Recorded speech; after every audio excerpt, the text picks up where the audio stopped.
All right. Hi, everyone.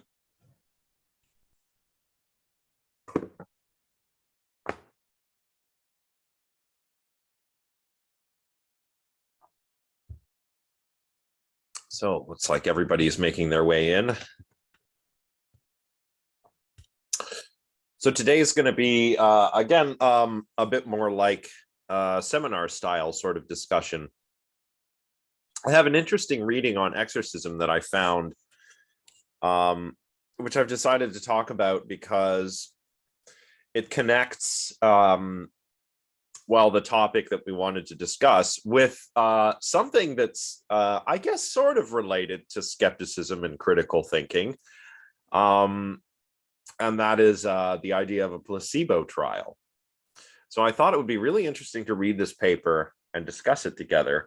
But if anyone else has brought something that they're interested in discussing, we can also discuss that too. I don't have any slides, and I don't think that we will go the full length of class, just because it's getting near the end of the week, and I actually have to get ready for a wedding tomorrow. I'm going to a friend's wedding, so that's coming up. Yeah, it's going to be fun. Got to get ready for it. But in the meantime, we can talk about exorcism. So, right. Do we want to get right into the paper, or do we want to talk a little bit about why this might be interesting for some of us before we dive into the paper?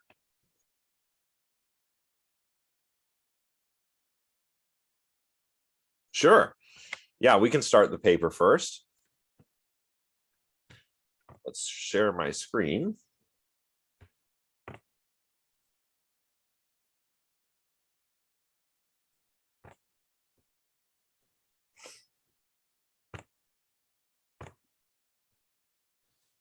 There we go.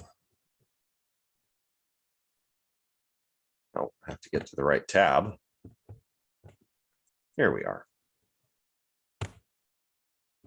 So this is a paper, let's see, by, I can't remember the author's names here, originally published in The Lancet, which is one of the most prestigious medical journals that there is. So pretty good spot to get your work published. Yeah, Placebo Controls, Exorcism, and the Devil by Kapchuk, Kerr, and Zanger. So this is typically, in some of my seminars and some of my undergraduate classes, how we would proceed, just a sort of close reading and discussion of the material. So I'll begin.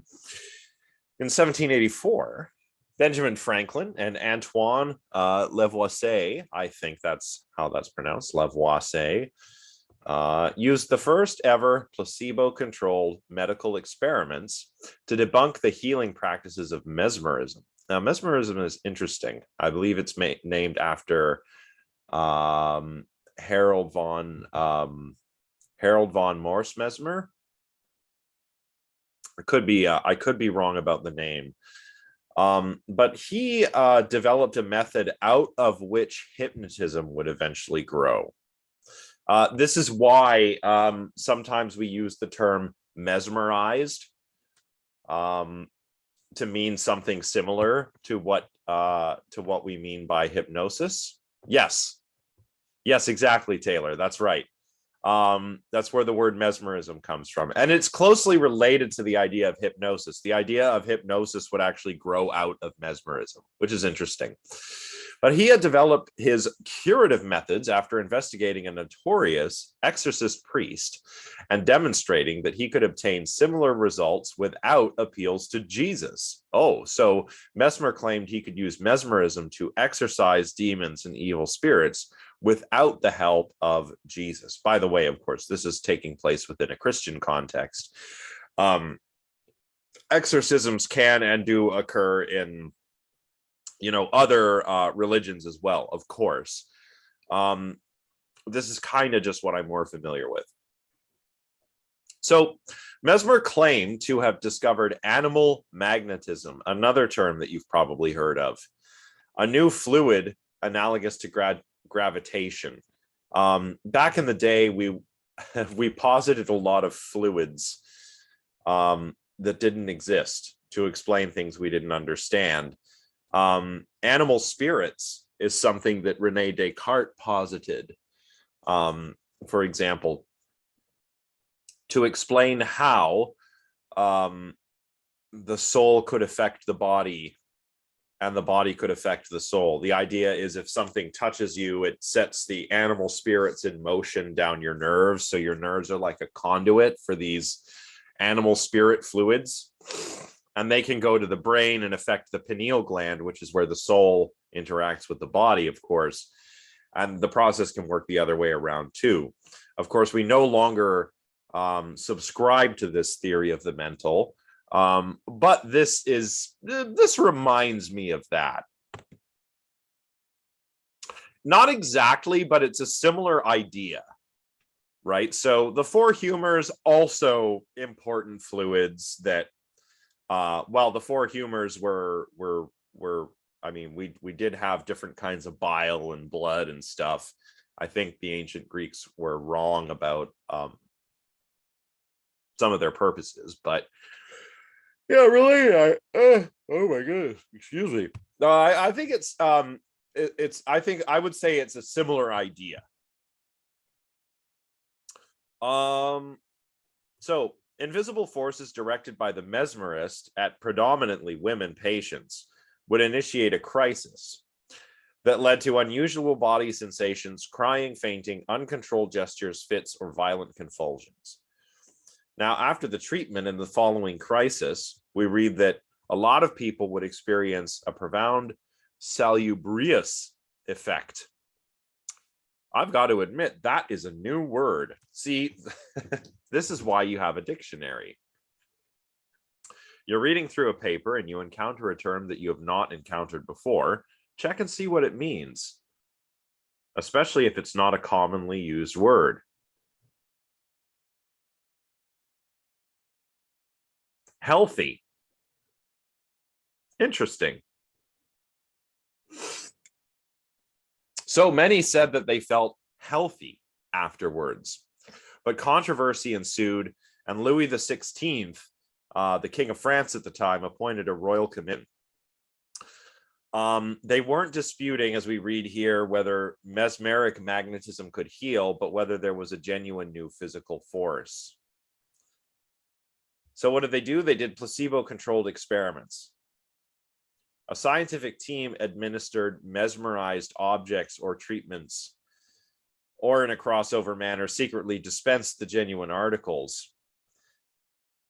If the patients reacted from a dummy exposure or did not react to the bona fide article, the claims could be discounted. For example, a patient who was very sensitive to the presence of mesmerized trees passed out and needed to be carried out of the garden when he touched a tree. Ooh, there's a typo there. When he touched a tree he had been deceptively told was treated. Earlier, he was not affected when he touched a tree he had been secretly when he touched a tree he had been secretly. Wow, what is with the typos in this thing? Wow. Other patients went into a crisis with plain water after being told that it was mesmerized, but had no sensations from surreptitiously administered authentic magnetic water. The commission concluded that this fluid has no existence, and any effects were due to imagination. So this is one of the first placebo trials. And what's happening here is that Mesmer is claiming, okay, we can mesmerize an object with this, animal magnetism sort of force, and that is supposed to have effects on people. So say that I want to test that. So I mesmerize an object. Maybe it's this little bracelet thing from my partner. So maybe I mesmerize that. Or do I? I might tell somebody that this has been mesmerized and they might claim to experience an effect. due to the animal magnetism, but maybe I haven't mesmerized this at all. It's a placebo. So this is the first placebo trial, perhaps one of the earlier demonstrations of what we now call the placebo effect, which is a real effect. The effect of placebo medication. I can give you a sugar pill if you're feeling sick. And if I tell you, if I tell you it's medicine, you may very well come to feel better for a little while. For a little while. Make sure I emphasize that. The placebo effect is a psychological effect. It's not a medical cure. So you cannot actually cure illnesses this way. But here it was interesting because the placebo could be used to rule out there being any sort of real force at play when it comes to animal magnetism. And we do this in medicine now all the time, right? If we're doing a medical study testing out a new medicine, one will get the medicine and the other one group will get the medicine and the other group will get the placebo. And the reason we do that is because we can't have the experimental conditions aware of which thing they got, either the medicine or the placebo, right? I guess some of this talk must be fresh for some of us, right? After all, you'd hear about this, like placebo trials and stuff on the news a lot when we were all sort of waiting with bated breath for a COVID vaccine to be developed, right? That's a process that certainly would have involved placebo trials because we know that placebos are not effective. So we compare the medicine to the placebo to see just how effective the medicine is. All right. So the authors say, what is particular about the Franklin Commission's report is that the placebo-controlled are introduced without any explanation, as if they were routine. The report does not mention that the direct inspiration for its methods came from Christian exorcism rites enacted 200 years earlier. It was not necessary to state the obvious. Readers of the report were familiar with placebo controls, or what were called trick trials, from the earlier celebrated devil controversies of the 16th century. So that is why they're not making a big deal in this report about placebo controls, because people had been doing placebo controls under the name of trick trials during exorcisms. The basis for the Reformation and Counter-Reformation exorcisms harken back to the Gospels. Okay, a little bit of history.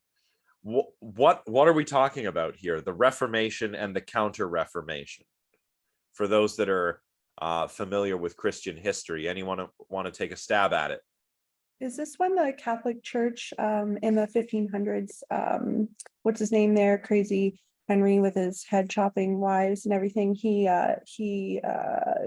dissented from the Catholic Church and became Protestant, and like all of England became Protestant? Is that the Reformation? That's part of the Reformation. The real the Protestant Reformation proper, yes. 100 reasons why the church sucked. Not exactly, but yeah, Martin Luther. He had his I forget the precise number, 90 something. It wasn't exactly 100, but they were his arguments why the Catholic Church was corrupt.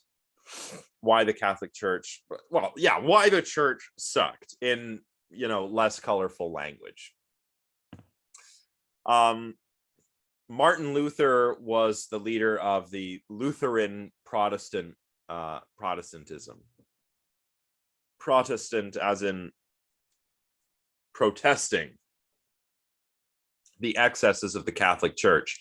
For example, prior to the Reformation, you could not hear a mass. You'd go to mass, you wouldn't hear mass in whatever language you actually spoke, right?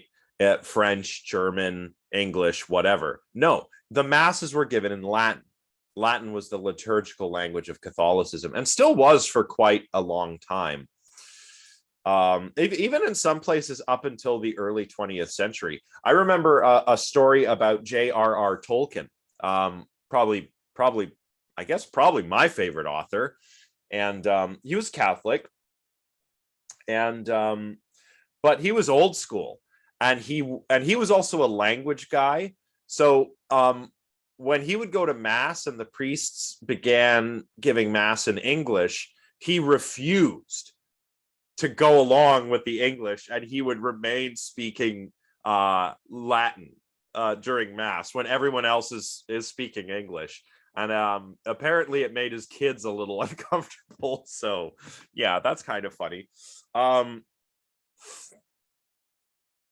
Yes, that's right, Taylor. Yeah, the thing about the Protestant Reformation is the saying goes sola scriptura, sola fides, right? Which is Latin for scripture alone and faith alone. And that was another thing about the Catholic Church, is the Catholic Church, of course, where Mass was given in Latin, the Bible was also only in Latin. So only priests could read it. Priests were your only intermediaries.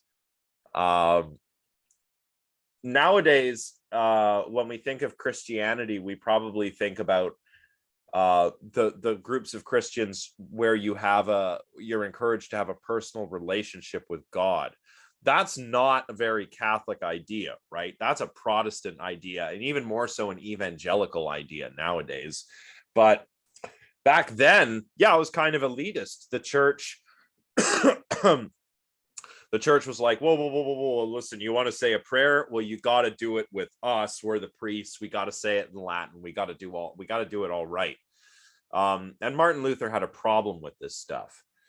Also, the selling of indulgences is another big one. If you've sinned, don't worry. Buy an indulgence, and we'll say a prayer for you, and we'll take care of that. Mainly the indulgences were, sometimes the indulgences were abused, but what they were actually for is children who died young, children who died before they could be confirmed, because then it was believed children would be stuck in purgatory. So the Catholic Church started selling indulgences, which went like, I don't know where is my kid, in heaven or hell. Oh, he's in purgatory. But if you pay for an indulgence, then we'll get all our priests to pray for your child, and then he'll go to heaven. And eventually that turned into, I keep sinning. I'll just get another indulgence, right? Yeah, exactly. Yeah, you're right. Good question, Sydney. Taylor, I think, is right. The church, remember, the Catholic Church around pre-Reformation was the political power in Europe, the main political power in Europe. They had a lot of money and a lot of power. They were the ones who said, who the kings were. But the Anglican Reformation is interesting too. That's the one Taylor mentioned. Divorce was a sin in Catholicism, still is, I think. But Henry VIII wanted a divorce, and the Pope said, you can't have a divorce, that's a sin. So Henry VIII said, well, then I'll start my own church and I'll be the leader, and then I can get divorced because I'll say it's okay. And that's Anglicanism, which is basically the anglicized Catholicism, except you can get divorced. The Counter-Reformation refers to some of the Catholic Church's responses to Protestantism.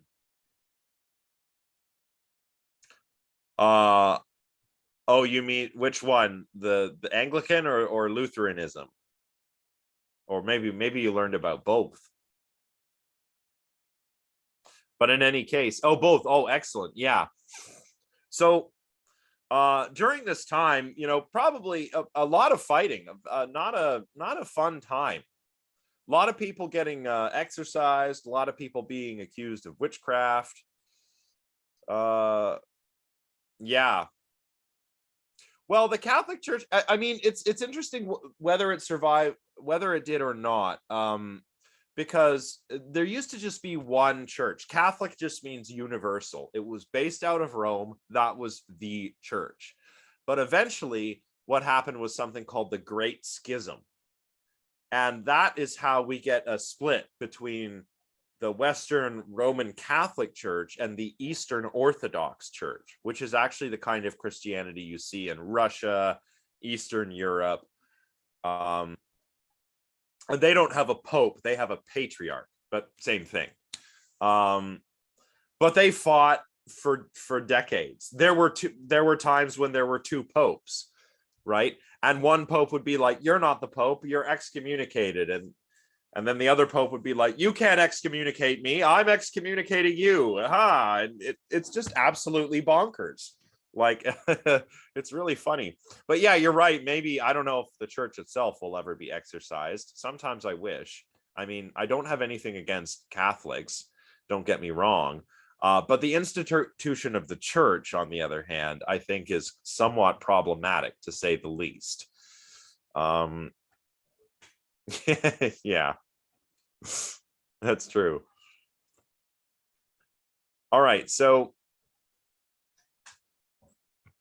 the basis of exorcism goes back to the Gospels, of course. The Gospels are the New Testament, the good news.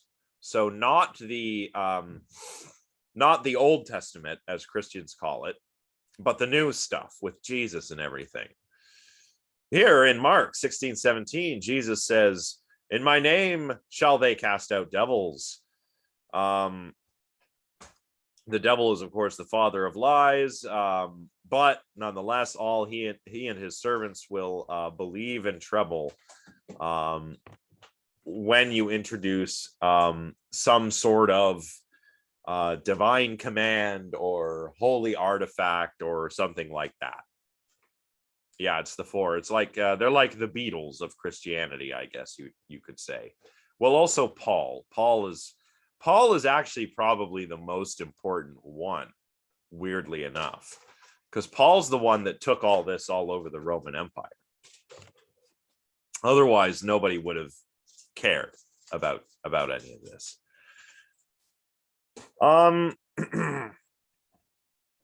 So the idea the authors tell us was that the devil, even though the devil is the devil, he still recognizes the authority of God. And since Jesus in Christianity is the Son of God, or also is God, he acknowledges the authority. So from Luke, here's an example of an exorcism that's going on in a synagogue. There's a man shrieks at the top of his voice, I know who you are, the Holy One of God. Jesus rebukes him, be silent and come out of him. There the devil, after throwing the man in front of the people, left him. So here's, not Paul McCartney, Paul, Saul of Tarsus, who became Paul after he converted to Christianity. Paul is the guy. So, in the gospel, in the New Testament, there's the Gospels, which are the four, Matthew, Mark, Luke, and John. They're the four accounts of Jesus and his life and teachings, and they're all a little bit different, but they all have the same major themes. But then there's the Acts of the Apostles and the letters, Paul's letters or Paul's epistles, which make up the rest. And then at the end, you've got the book of Revelation, which is pretty weird. The book of Revelation is the eschatology of Christianity. It tells you how the world is going to end, the Antichrist and Armageddon and all of that. So, Paul was a Roman citizen, so he could travel freely around the empire. Jesus and his disciples were not, right? They were from the Roman province of Judea, which is kind of like modern day Israel, Palestine, right? So that used to be a Roman province. And that used to be a Roman province. And you couldn't just if you weren't a full Roman citizen, it's not like you could just go around and do whatever. Moreover, remember, it was the Romans who had Jesus killed, right? The Romans were not big about threats to power, because they were realists. They were political realists. So if you've got somebody who's like, hey, I'm the son of God, they're going to be like, oh, we can't have that. And you would be killed. Crucifixion, I mean, Jesus is depicted in Catholicism on the cross and the crucifix because it was a method of state terrorism on the part of the Romans. Jesus was not the only guy to be crucified, right? Many people were. And you can even read this, if you read the New Testament, Jesus in his last moments is up on the cross, and there are other criminals being crucified with him when he's up there. So yeah, not a fun time in the Roman Empire. Yes, exactly. You're right, Carol. The emperor of Rome at the time that Jesus and his disciples was living. Sorry, I'm just waving goodbye to my partner. Bye. Oh, she's going upstairs. Was Caesar Augustus, or Gaius Julius Octavius, who became Caesar Augustus. Some think that, some consider him the first proper Roman emperor. I know Julius Caesar was his uncle and came before him, but Gaius Octavius, or Caesar Augustus, was called the Sol Invictus, which is like the sun, the god, the shining sun god. So yeah, he wasn't quite seen as a god the same way for example, the ancient Egyptians saw their pharaohs. It wasn't like after Caesar Augustus dies, he's elevated to godhood. But in terms of his power, his political power, he's like a god or a son of a god. Did Caesar Augustus even know who Jesus of Nazareth was? I don't think so. I'm not a historian, but I mean maybe I'm not sure. Can someone check that?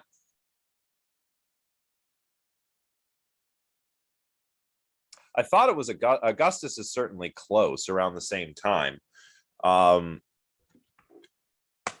Because Jesus would have been crucified probably, 33 to 35 AD.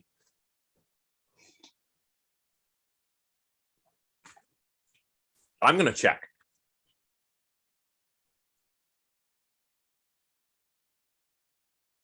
Better make sure we're right.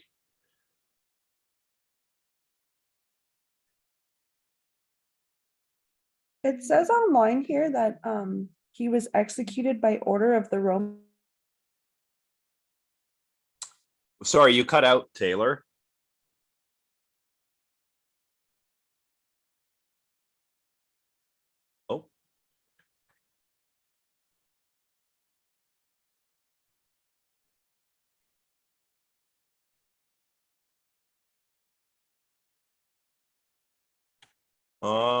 What's going on here? I can't seem to hear anybody.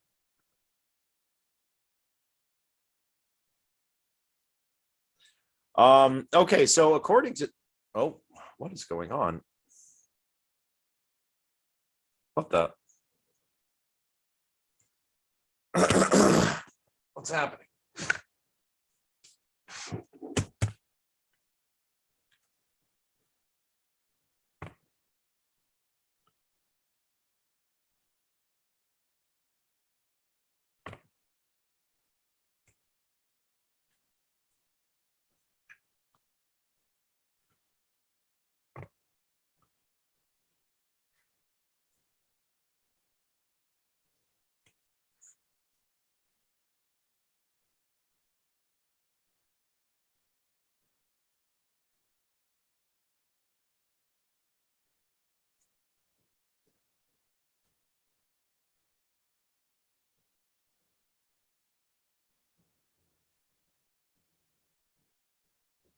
Okay. Sorry, I don't know what happened there, everyone. I think my internet went out.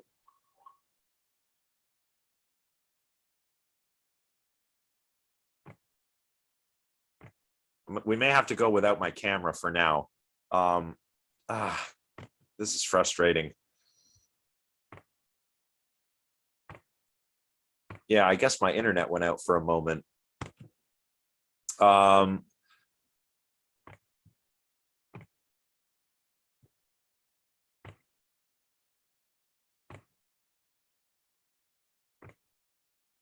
ah, ah. Sorry, this is really frustrating. Okay. All right, we might have to go without the camera, but it says my webcam is already in use. Weird. Well, Tabitha, I think you were right.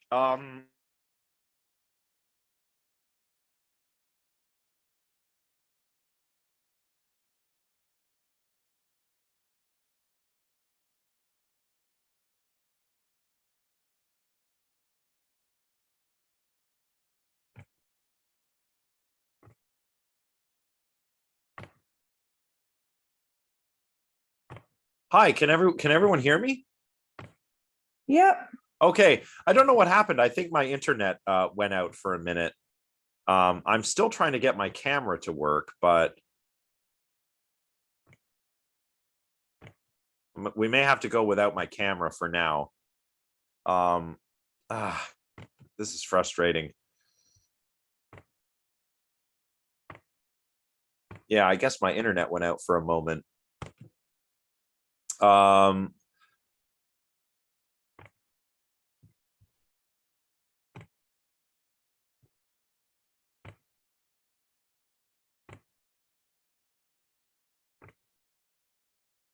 ah, ah. Sorry, this is really frustrating. Okay. All right, we might have to go without the camera, but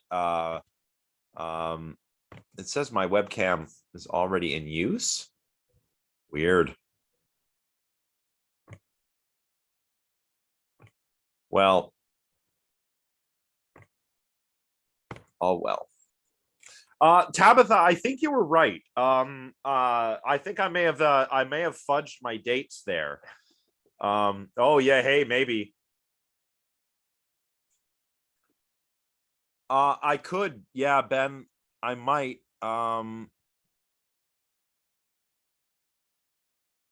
But if I do, I'm not sure the best way to deal with that. Anyway, it doesn't matter. We don't need the camera. Anyway, I was going to say that Tabitha, I think you were correct about those dates. Yeah, Augustus died in AD 14. So yeah, it wouldn't have been him. Although I think he nonetheless stands as an example of somebody, who would, well, I mean, he's a Roman emperor, right? Somebody whose authority you do not challenge. Now, I didn't quite, oh, there I am. I didn't quite catch what Taylor was saying about who had Jesus executed. That was right around where I got cut off. Oh yeah. It had said that obviously, like Pontius Pilate, he executed the order. He was the Roman governor. That's right. And this is sometime during Tiberius's reign. But then I was saying, I think just after you cut out that some scholars question that. They think that given that Tacitus was born 25 years after Jesus's death. Oh, So it can kind of be argued, I'm sure. yeah, no big deal. I mean, like I said, I'm not a historian. So, but whoever it was, they were a Roman emperor who certainly, I mean, you do not challenge the authority of the Roman emperor, it's not going to go well for you, right? Um so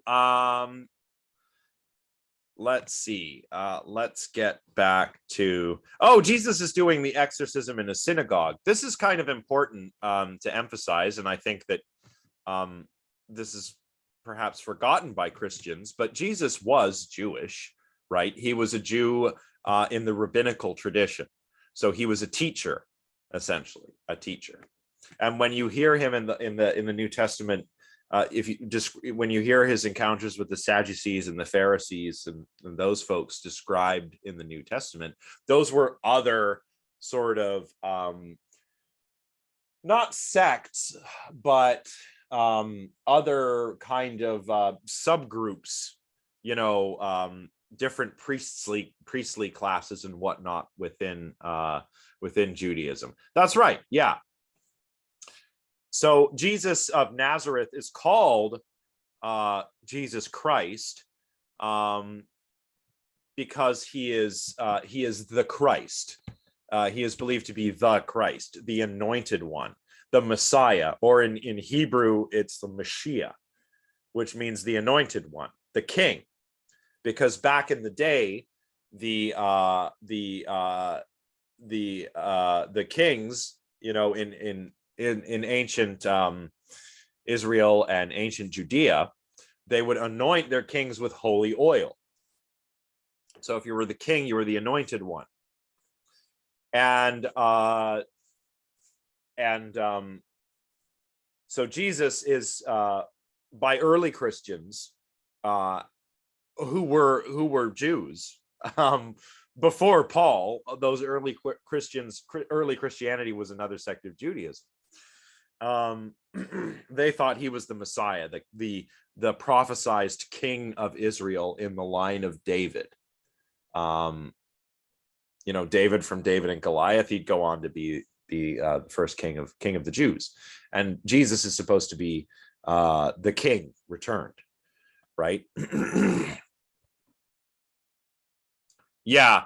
Well, certainly we read in the Gospels that I sound like a youth pastor when I say that, but we read in the Gospels that yeah, that's really awesome. Yeah, thank you for the recommend. I might need to take this class, and then I'll be able to remember who was the emperor and when, if I take this class. So maybe they'll let me audit it. But I think it does sound pretty cool. Yes, this is unfortunately, I think, the origin of a lot of anti-Semitism that took place in Europe, kind of around the same time that people were doing exorcisms and witch hunts too. So what do I mean by that?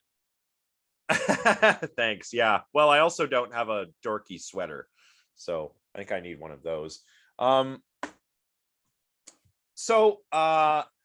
you okay, so we've got where was I? I got distracted there. Oh, right. The origins of a lot of anti-Semitism, I think, go back to this, unfortunately, which is the claim, in the Middle Ages, people would put on these things called passion plays. Passion as in pathos, suffering, the suffering of Christ. They would put on these passion plays and be like, oh, look at Jesus, look at how he suffered, and essentially use these to incite people against the Jews. Really not cool. Sydney, go ahead. Yeah, it's still widely spread. Like, even though it's been fully proven not factual, it's still widely spread in Christianity today. When I moved to Hawaii last year for a bit, even though I'm Jewish, all my friends were Christian, and there's like a popular church on the North Shore of Oahu that people go to, that like all the influencers go to and everything. So I was like, I might as well go see what it's like. And it was just filled with like so many young people who are, once again, all influencers. But during one of the services, the preacher or whatever he was, it was a non-denominational church, and he flat out said, like, the Jews killed Jesus. And I was like, what? Yeah, no. What? Yeah. And I was just looking around at my friends, and no one batted an eye. Yeah, and that idea needs to stop, right? Because anti-Semites use it well, in their anti-Semitism, right? These passion plays that they would whip people up and incite them against the Jews, and we'd have pogroms where people would just like, hey, let's go and eliminate a bunch of Jewish people, and they and Jewish people, of course, especially like I know some of the stories from what is now the Czech Republic, like you'll hear things like tales of the ghettos. The Jews had to live separate from the Christian population. That's where the story of the Golem of Prague comes from, right? It's a golem, an artificial man made out of clay, and the rabbi writes life in Hebrew on his head, and he comes to life, and he protects the people of the ghetto, but he gets out of control. So to stop him, he has to write death, and then the golem stops.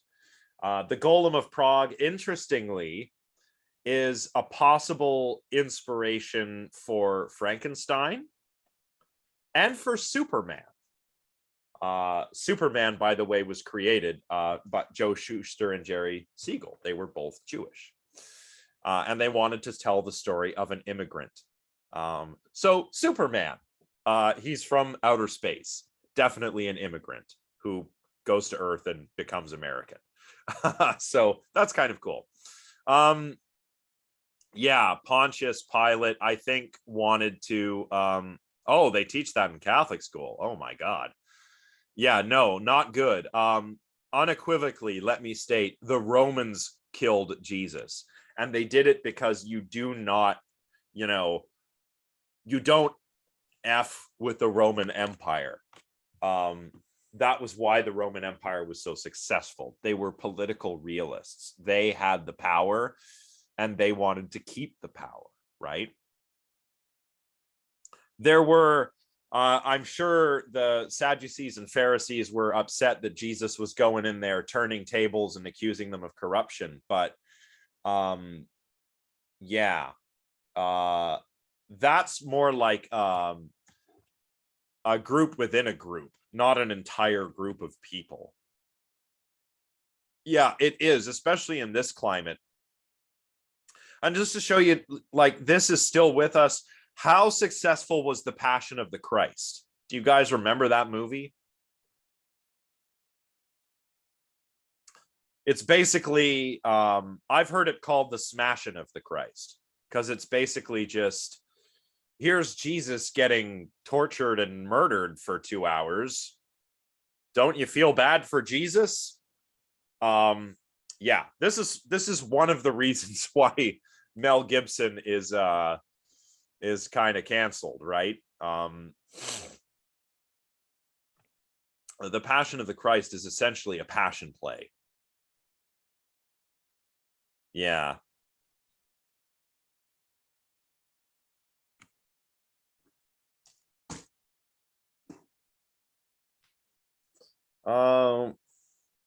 Yeah. Yeah, it's a movie, all right. It's pretty brutal. It's probably one of the most violent movies I've ever seen. Yeah. Yeah, he paid for it too. I wouldn't have wanted to touch that. Because it's directly tied. No, he directed it. Yeah, he directed it. I was just imagining Mel Gibson. No, it's funny. I'm just imagining Mel Gibson in that role. No, Jim Caviezel played Jesus in that movie, and he's also like an evangelical kind of guy. Yeah, yeah, it's very violent, Carol. It's very, very violent. Like, and it's very real. Like, it's just like there are moments in that movie where like it's so realistic that you're just like, like and that's the point. That's the point of the movie. Like, look at what they did to Jesus. Yeah, he did go off the deep end. That anti-Semitic rant that was captured when he was pulled over for driving drunk, and he went on a big anti-Semitic rant against one of the police officers, and it was all recorded. Yeah. Yeah, Mel Gibson, man. I don't know what happened to him, but yeah. Yeah. Yeah. I mean, at the time, Jesus was understood by himself and by his followers to be a political figure, not a religious figure. The Messiah was supposed to be the king of the Jews, not the son of God. This is why Jews today don't think Jesus is the Messiah. They're like, he was a rabbi, he was a prophet, he was an important guy, but he's not the Messiah, right? Everyone thought Mel Gibson played Jesus. Yeah, Jesus himself sounds fine. Jesus is dope. But the church, different story. There's this quote from Nietzsche, Friedrich Nietzsche, that really drives the point home. I really like this point. Nietzsche said there was only ever one Christian, and he died on the cross. And I always thought, that got me thinking. Yeah, so that's Friedrich Nietzsche for you. Yeah. Yeah, no, if I had a time machine, I think Jesus of Nazareth would probably be somebody be cool to meet. See what he was up to. It's like see what he had to say. I think it would be cool. Same with Socrates. I think Jesus and Socrates would probably be my first two. And I'm not a religious person. I just think it would be neat. So during the violent collision of these early modern religious wars, yeah, poor Socrates. Well, Socrates, I think, got off a little easier than Jesus. I mean, both of them, think about it, both of them were executed by the state, and both of them were teachers. So there's a very interesting parallel. You know, it's Athens and Jerusalem. It's philosophy, it's Western rationalism, and the Abrahamic faith that together eventually formed a sort of Western synthesis, which is sort of what all of this is built on here in Europe and North America. So it really is, essentially, Taylor, they were both executed by the state for speaking out, for speaking their minds. You know, when people are talking about free speech, I mean, this is actually why we have free speech, why free speech is important, so that the state can't kill you for what you say. It's not about, I said something bad on Twitter and now I'm getting canceled. Oh, my free speech. No, free speech is not so you can be a jerk. Free speech is so that the government can't kill you for saying stuff. So yeah, next time you meet some kind of alt-right internet sophist type, then you can tell them that. Anyway, so we read here that the power during the wars that were going on in this time, the power to cast out the devil and his confederates became a persuasive tool for demonstrating apostolic authority. Oh, that's also important. Yeah, that's a good practice, Conrad. Apostolic authority. This is another thing in the church, in the Catholic Church, that Martin Luther had a problem with. Or apostolic authority or apostolic succession is kind of like, I liken it to pedigree in academia. It's like, okay, so start with Jesus, and then you've got all the apostles, you know, Peter, Matthew, Mark, Luke, John, the other ones. I don't know their names. And then they were basically the first bishops of the church. And then people who learned from them became other bishops. So this was apostolic succession, like a family tree. Like if you wanted to have if you wanted to be a bishop, you had to learn from the best one you could. Kind of like how if you're a grad student, you want to go and get the best graduate supervisor and who worked with somebody famous, and maybe their supervisor worked with somebody famous. It's the same thing in academia today with pedigree.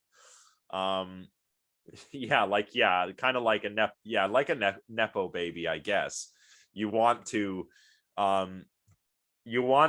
like it. If you're back in the day, you're like, oh, I want to study with Peter.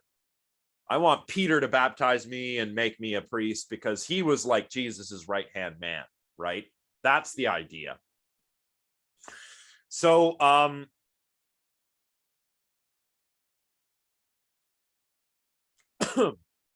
so if you could cast out devils, this was seen as a sign of your apostolic authority, your power to spread the word and be Christian and be awesome at that.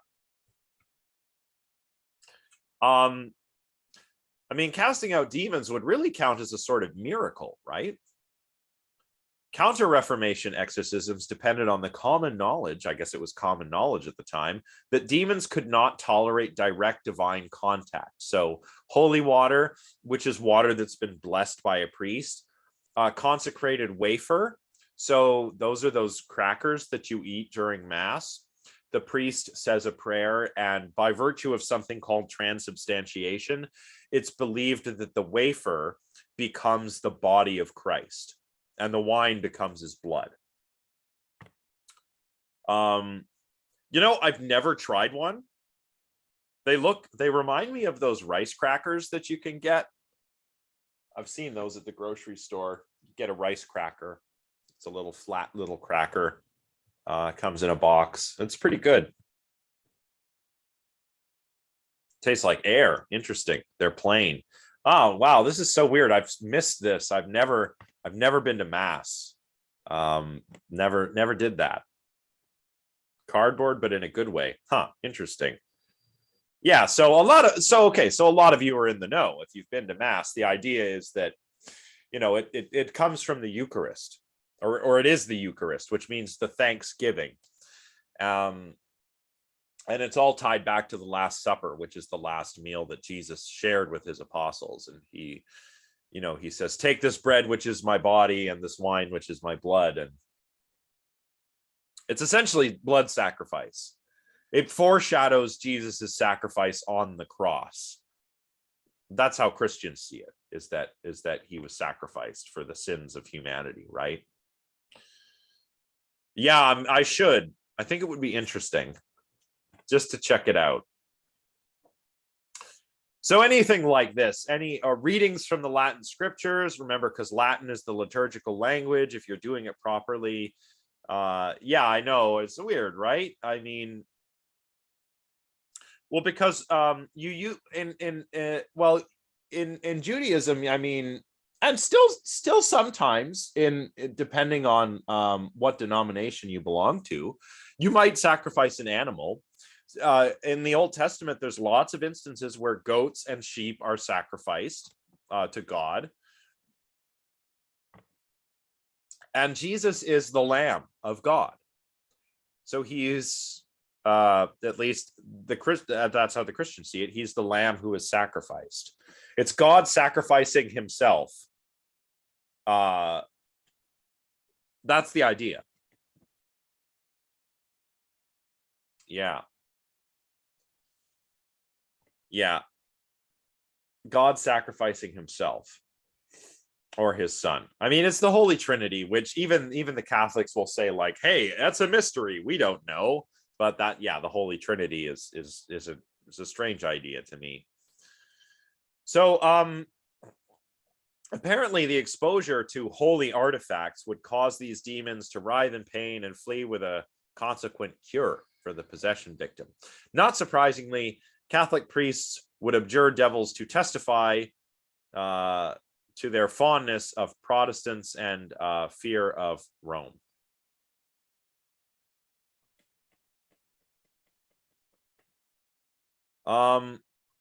Eventually, we read here, exorcisms became these sorts of really big revival meetings, rebirth, which were performed on elevated platforms built inside or outside churches.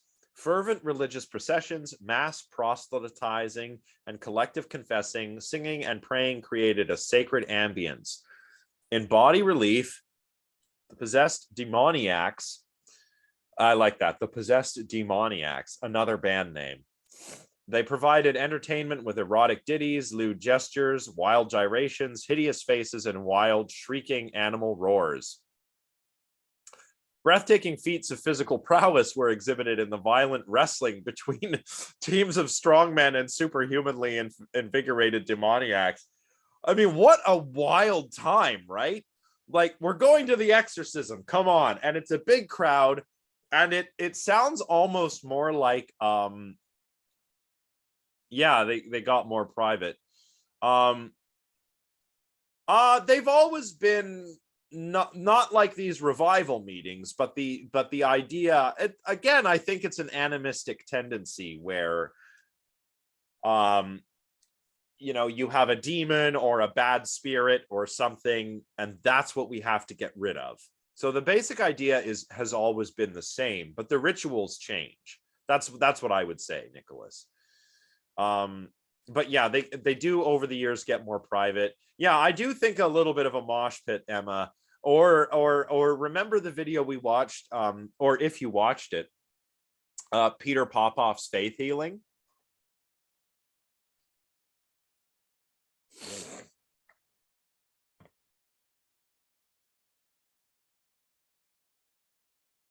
Well, exorcism is just to cause, like, it's cognate with the word exit, which it all goes back to the Latin, you know, ex, out of. So let's get the demon out of you, right?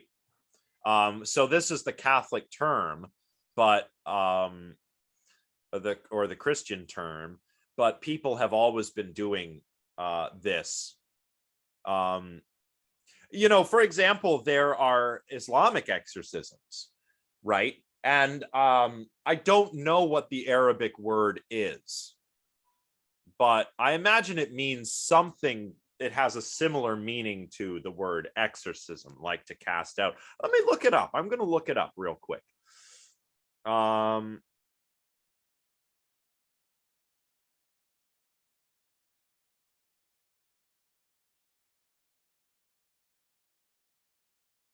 Let's see.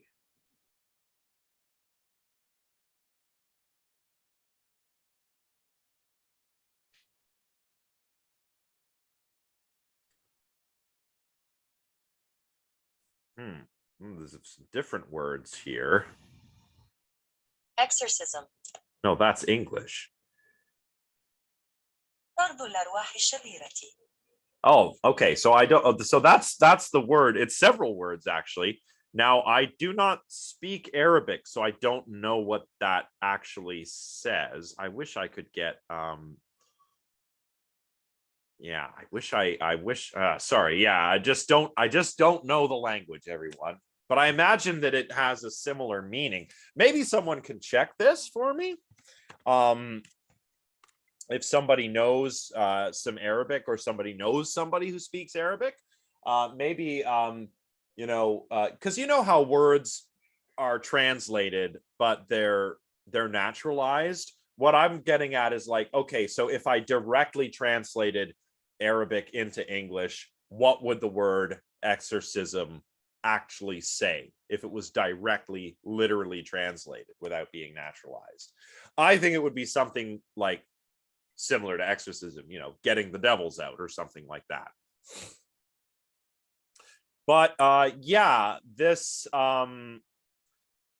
reminds me of the Peter Popoff faith healing thing. Remember when James Randi busted Peter Popoff? This reminds me of that kind of thing. This whole thing of teams of strongmen fighting possessed people. Okay, cool. Like, that sounds like American Gladiator or something. Like, wow. The audiences could get quite large, 20,000 people. Wow, just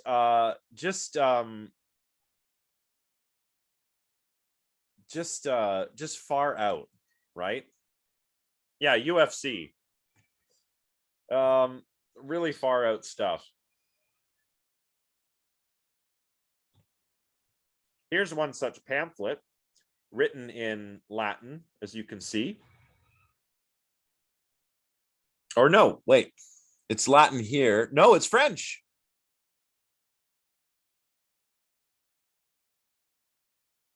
Ah, okay. That's deceptive text. It looked Latin, but when I look closer, I think it's actually French. Yeah, 20,000 people. Imagine that, 20,000 people. Well, what did you do before sports games or rock concerts? Go see an exorcism, or maybe you'd go see some gladiators or something, right? They would become these would become a spectacle, right? These are spectacles. Modern day spectacles are sports games, concerts, but back in the day, it was like fights, exorcisms, stuff like that. Yeah, execution. Okay, yeah, I can't forget about executions, especially once we get to like the French Revolution. Oh, then people loved a good execution then. Now, they weren't without controversy, these exorcisms. Here we read that much of the Catholic hierarchy was worried that charismatic exorcisms were opening the church to uncontrolled folk practices. The mostly Catholic supporters of the rites countered that these campaigns of dispossession demonstrated the church as the legitimate inheritor of Jesus's authority. Like the fact that we can exorcise these demons means we're the real deal. Protestants generally had an anti-magical critique of Catholicism, were suspicious and easily discounted these superstitious events. Some argued that possessed victims probably had severe illnesses, were coerced by zealot preachers, or simple gave, what's with all the typos? This is the Lancet, for goodness sake. Simply gave false testimony is what that should read. Wow, there's a lot of typos in this paper. Yeah, and that was by guillotine, wasn't it? They were still using the guillotine. Yeah. Yeah, people do lose their heads. See what you did there. Yeah. So this idea is actually interesting to me because you still hear this attitude expressed by Protestants, but especially evangelical Christians. The idea that the Catholic Church is like old-timey and almost pagan. So this is kind of where that started. That started with the Reformation. And one of the things the Protestants did was like, the Catholics are exorcising demons. And the Protestants are like, that's silly, guys. You guys are doing magic. Like, stop it. That's not a thing. Don't do that. So you're much more likely to see Catholic exorcism, not a Protestant exorcism.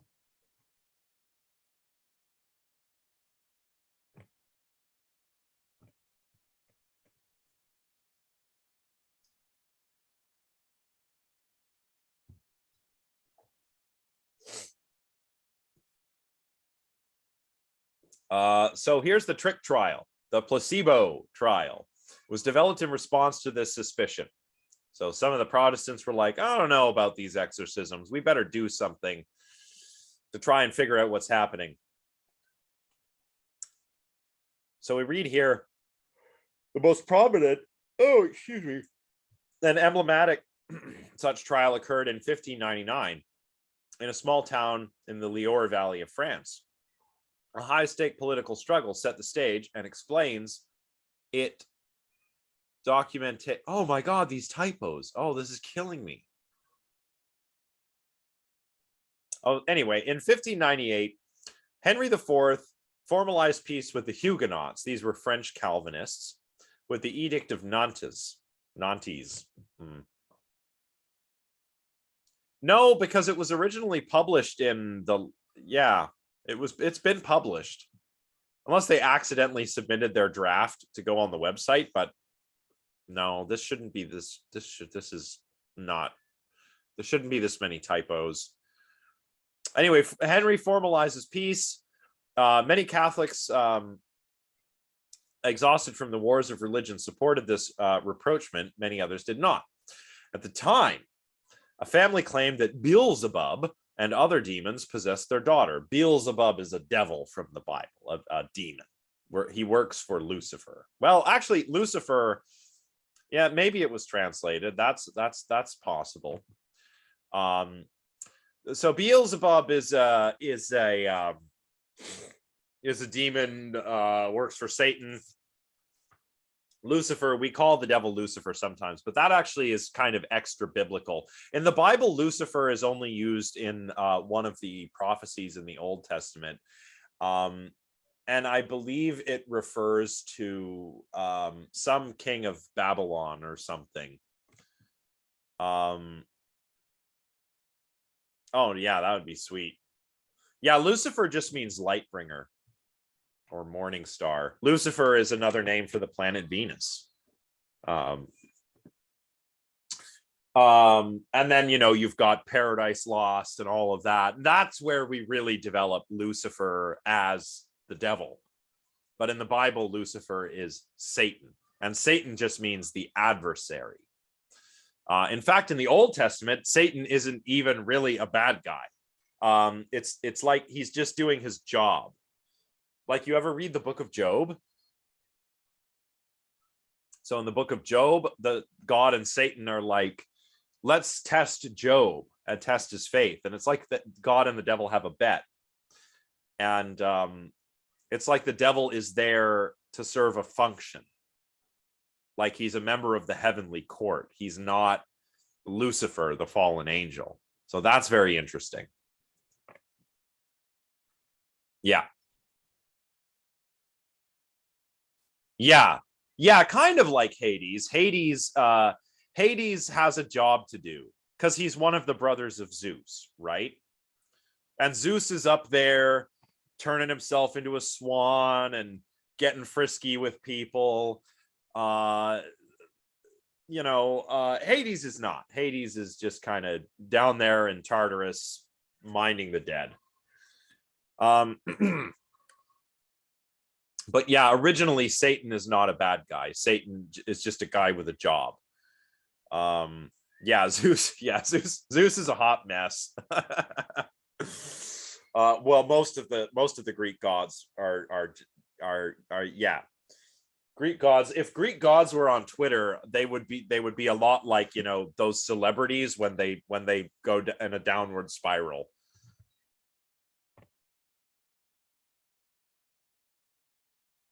Yeah. Well, that's how the story goes. Satan is the best of the angels, and again, this is like John Milton, I believe. This is Satan doesn't want to admit that humanity is better, so he rebels and he's cast down to hell. I mean, yeah, but that's not in the Bible, right? That's an extra biblical source that Christians may have believed something like that, but it's not from the Bible, right? Yeah, in the Bible, no, Satan's like, hey, God, I bet if you did a bunch of horrible stuff to Job, he would stop believing in you. And God's like, you know what? You're on. And so God just makes Job's life hell. But Job doesn't give up his faith, and Satan's like, you know what, God, you win. And it's like, yeah, let's give him a new family and everything, and it's a happy ending for Job. But yeah, the devil's not the one doing all the horrible things to Job. It's God. So yeah, the Old Testament, man, it's interesting. So anyway, okay, So during a process of almost daily repeated exorcisms by priests who also happened to oppose the religious détente, her demons testified all the Huguenots belonged to him. So apparently there's So there's this possessed family who claims that we're possessed. The devil's here, and he says that the Huguenots are all mine. They all serve me. The French Calvinists are all mine.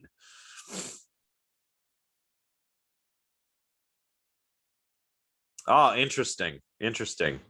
I'm actually not too familiar with the Arthurian tales, but Morgan Le Fay, is that that's yeah, I don't know. But sounds like she has a similar role. Yeah, testing people's loyalties. Yeah,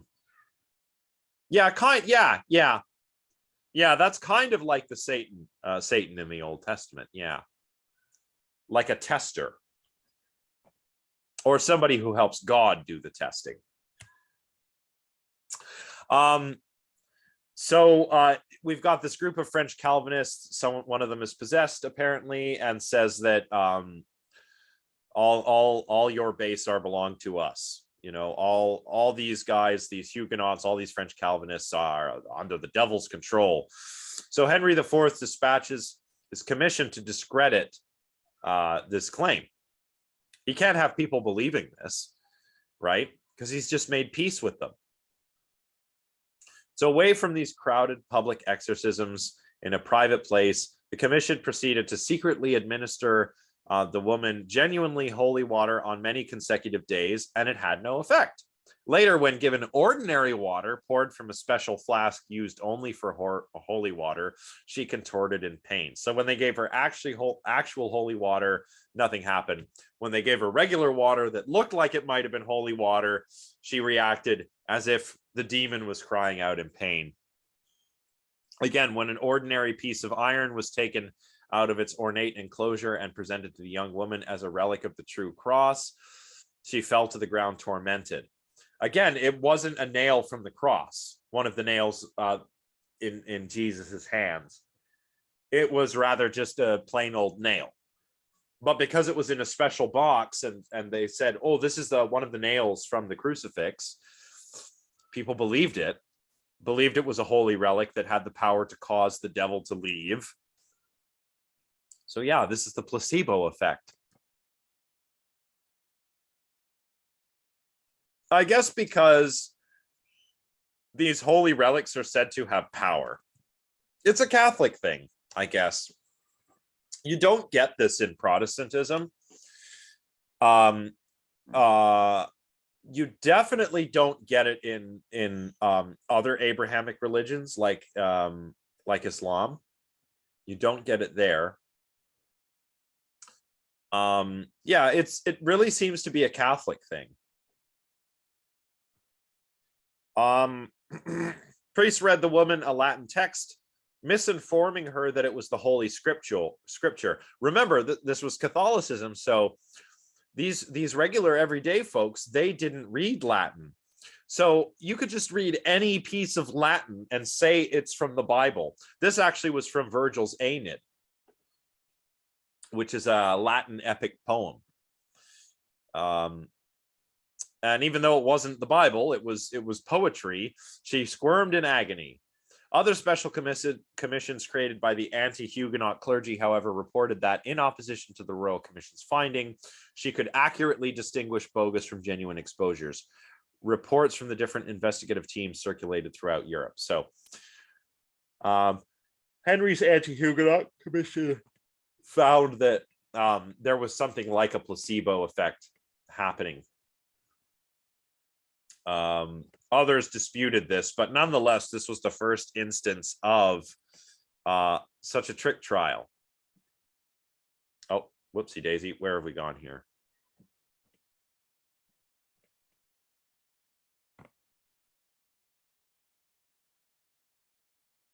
Yeah, yeah, exactly. Yeah, they could have done that. They could have read a recipe for bread in Latin. And then she might have thought, just because it's Latin, the only time you ever hear Latin is when the priests are doing mass or reading from the Bible. So Latin must be from the Bible, must be a holy text. It's the placebo effect.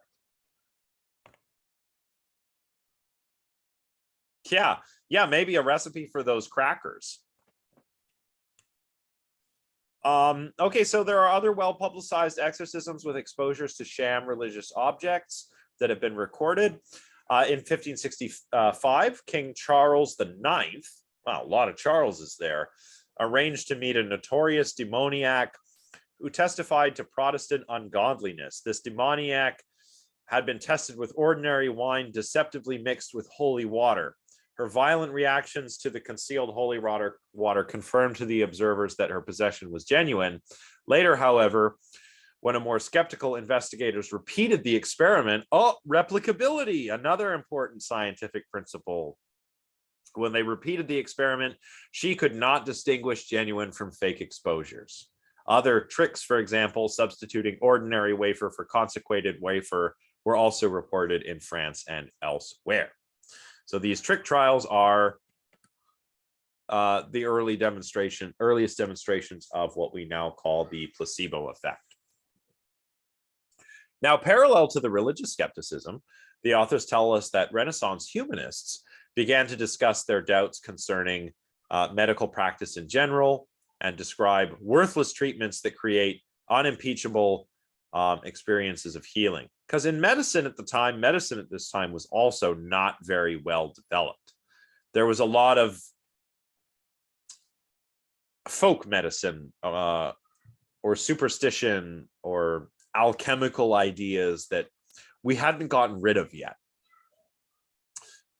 In this influential essay on the power of the imagination, Montaigne argues that physicians exploit the credulity of their patients with false promises and their fraudulent concoctions, and that much of medicine's efficacy is the power of imagination.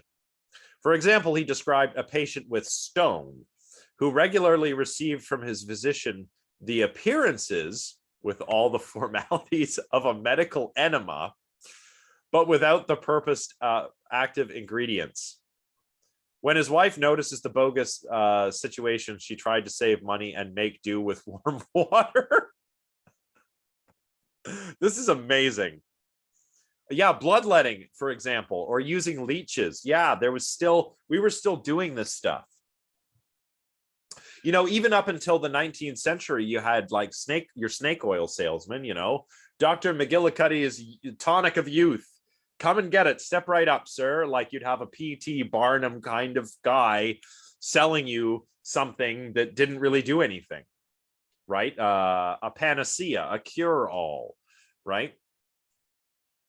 I just can't get over this example, though. That is still used. The maggots with the flesh, yeah, but that actually works because maggots don't eat living flesh.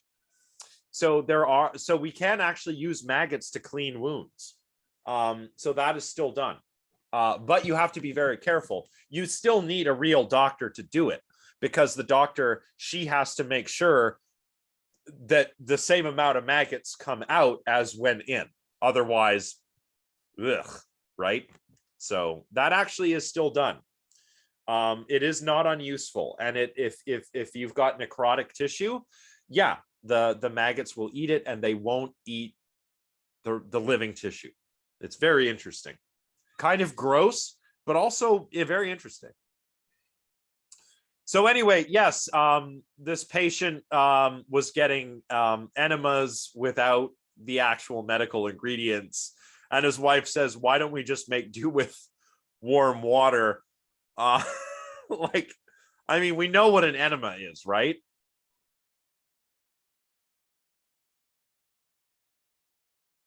I really hope I don't have to explain it.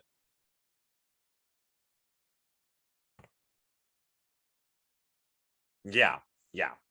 There you go. Butt water. It's cleaning your guts out. But you have to go in from the back, if you know what I'm saying. But this physician wasn't using the medical ingredients. So his wife's like, why don't you we'll just use warm water. Here, honey, I'll do it for you with warm water, you know? But then her husband is like, no, we need to go to the doctor. We need to get the proper medicine. So on and so forth.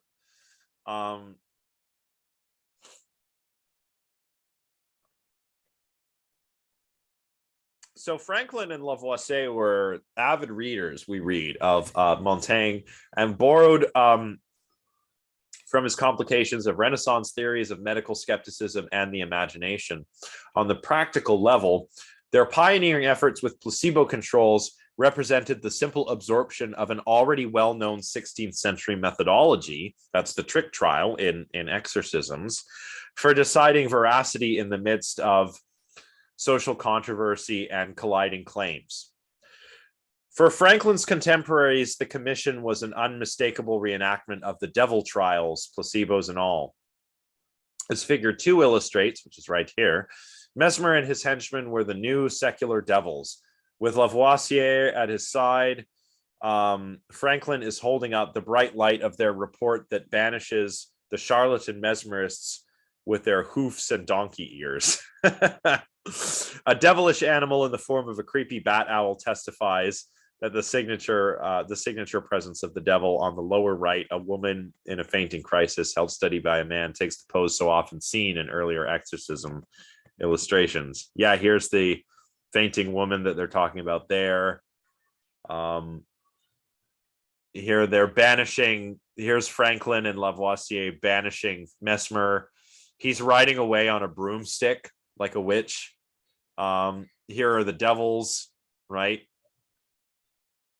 So they're like exercising Mesmer here. They're like, get out of here, Mesmer. So look at this. Le magnétisme dévoilé. I don't know what that means. The devil's magnetism, I suppose. Ultimately, this strange story of devils and placebos describes a fundamental human tension between belief and skepticism, which is exactly what we've been concerned with here. The methods developed for adjudicating these particular claims inspired a momentous leap for medicine and also helped to establish the nefarious connotations associated with placebo effects. So very cool. That is the paper. Now,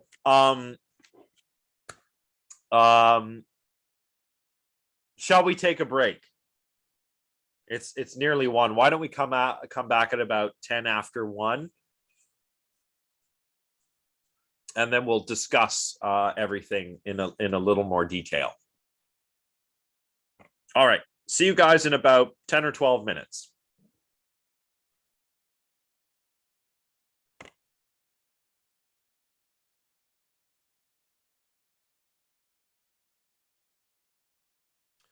All right.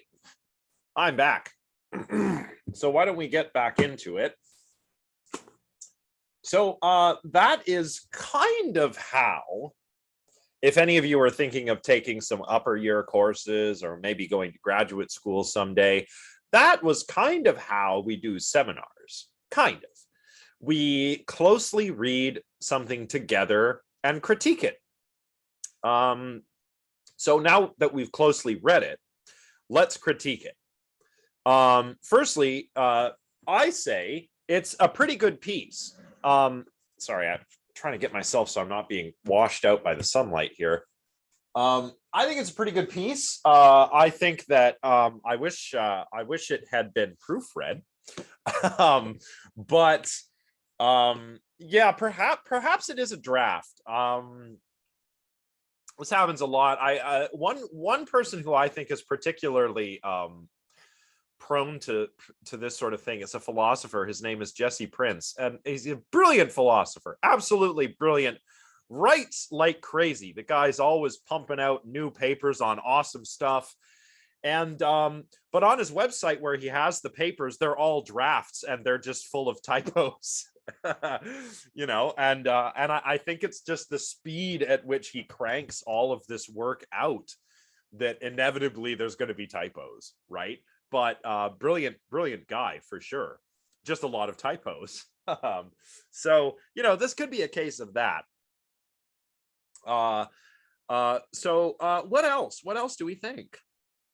Any thoughts on their approach to explaining exorcism and how they connect exorcism and trick trials with modern day placebo trials.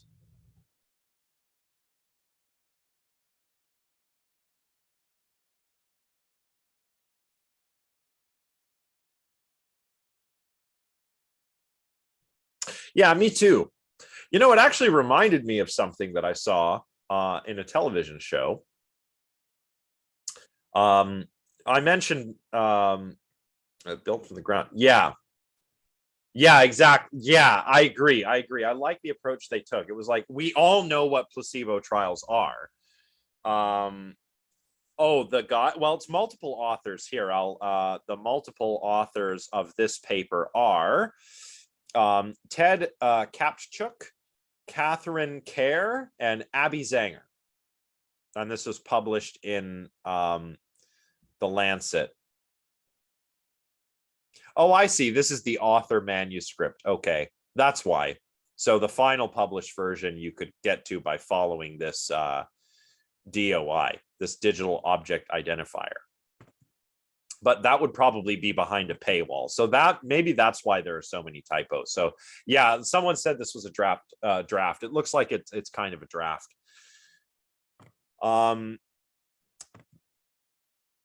So yeah, that's the reading. You can, Nicholas, you can find the link to it on Brightspace there if you don't have it open in your own browser. And you know what? Although if you click that link, it's probably behind a paywall. If you go and type that DOI in the Carleton University Library, you can probably get to it. You can get past the paywall if you look this paper up through the library, because the Carleton Library will have a subscription to the Lancet. So yeah, okay, so you want to use this, absolutely. What you'll want to do is probably find the final published version, use the Carleton University Library to do that, and it'll get you past the paywall.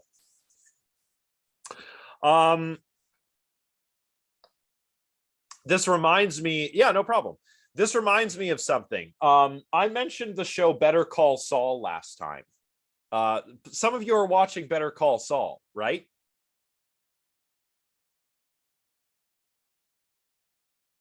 Excellent. I don't want to give away any spoilers, but you guys all know it's from the first episode. You know that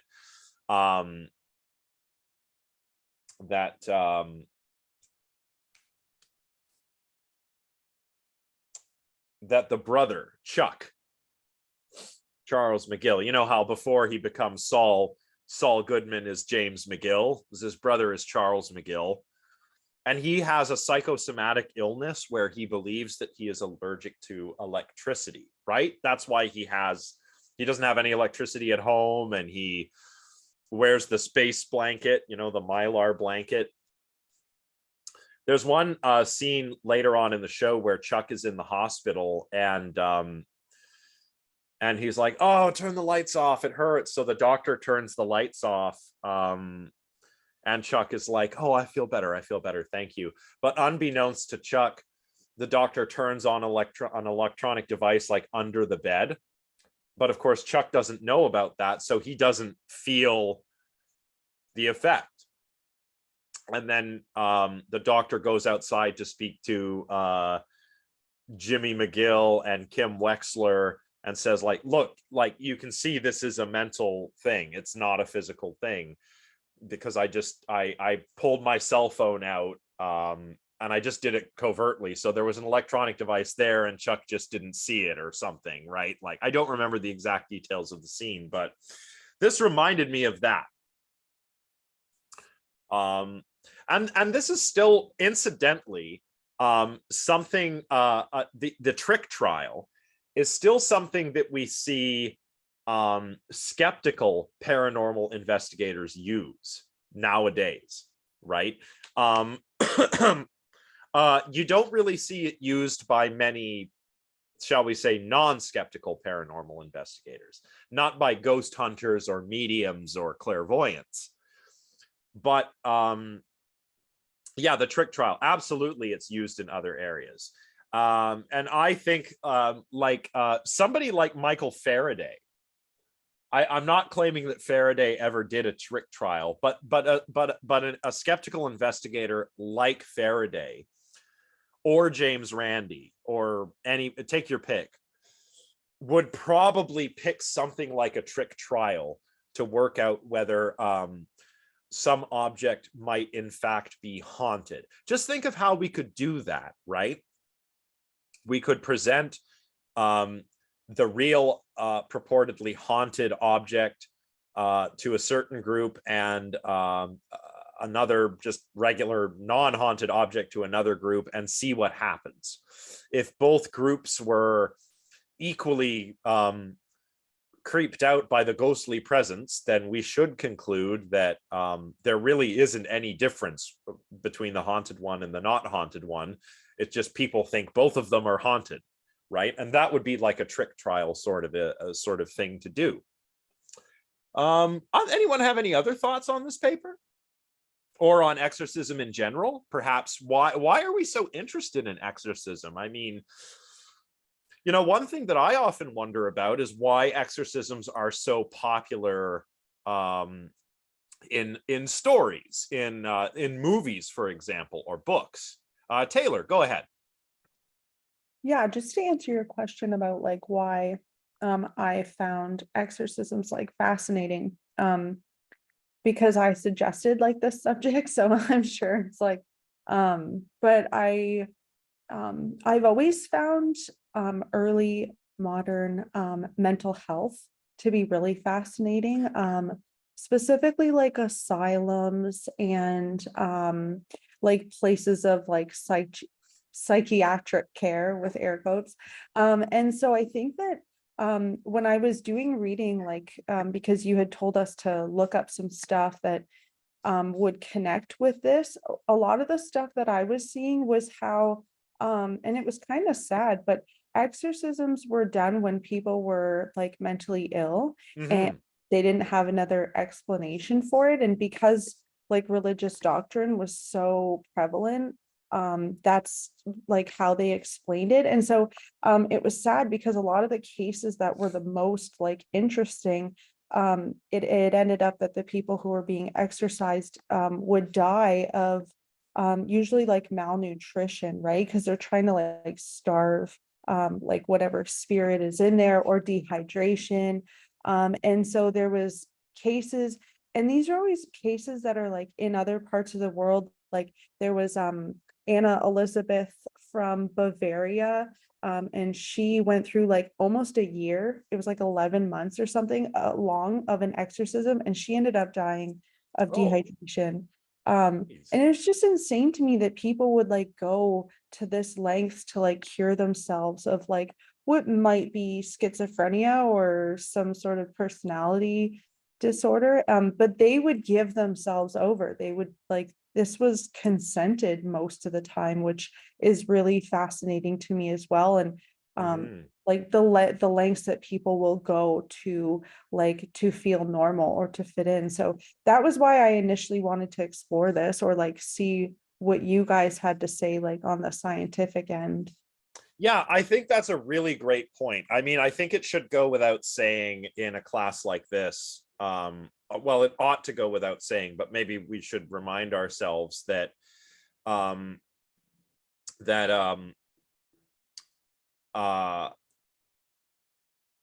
we used to, I mean, this is obviously now we understand that many illnesses, physical and mental, but probably mostly mental, were thought at one time to have been caused by demons or bad spirits. This is the same idea with the practice of trepanning, right? If there's holes, we drill holes in your head to let the bad spirits out, like literal holes, right? Yeah. So Emma, yeah, I think Taylor's answered your question there. Yeah, I would think that sometimes if the person is coherent enough, they might consent themselves if they want a cure and they believe that an exorcism will serve as a cure. But in other cases, certainly a family would say, so and so has a devil in them and it's driving them mad, right? Also, I think another thing that is worth pointing out, and this is actually preserved in modern vernacular, we often speak of our demons as our personal faults, our traumas, our addictions, our stuff like that. We still call colloquially our demons. And I think that highlights a connection, not just between illness and having a bad spirit or a demon, but also moral failure, right? Moral failure. Because remember, now we understand addiction, for example, is a mental illness. But previous to that, it was seen as a moral failure, a character flaw. And before that, it was seen as, oh, you have a devil. You have a bad spirit. That's why you're sinning so much. It's the devil. It's making you do it, right? Sydney, go ahead, please. Yeah, I'm not sure exactly the name of the doctor, but there is like a doctor in Hollywood right now. He's a celebrity doctor who's doing like these energy exorcisms. Julian Huff has been like a really big celebrity figure who's associated with his practices. But yeah, he pretty much is one of those Hollywood guys who stand over people, and he's almost like in a way that a massage therapist would, but instead he just like does it with his hands. And in these videos of like Julianne Hough on social media, you see her making all these like loud sounds, and like she's moving her body in all these crazy ways. What's also kind of weird too is like she's an actor and a dancer, so you can kind of also see how that would come into play with her like body movements, and how she's just doing that herself. But yeah, he's become like a really big figure on social media and with celebrities and stuff, and once again is associated somehow with Gwyneth Paltrow, because Gwyneth Paltrow had that health documentary, other ways to be well, and he was in one of those episodes. Oh my god, yeah. Oh geez. Yeah, that sounds to me, I'm not familiar with this. I'll have to go and take a look at some of the examples that you mentioned, but this sounds essentially like a modern day exorcism. And by the way, modern day exorcisms are a thing. I mean, the Catholic Church still performs exorcisms, not often, but it still happens. And there are also exorcisms that happen in other religions as well. There's an interesting Vice News piece on an exorcist in Iraq, post Iraq war, well, second Iraq war. I mean, between, after the American invasion in the early 2000s.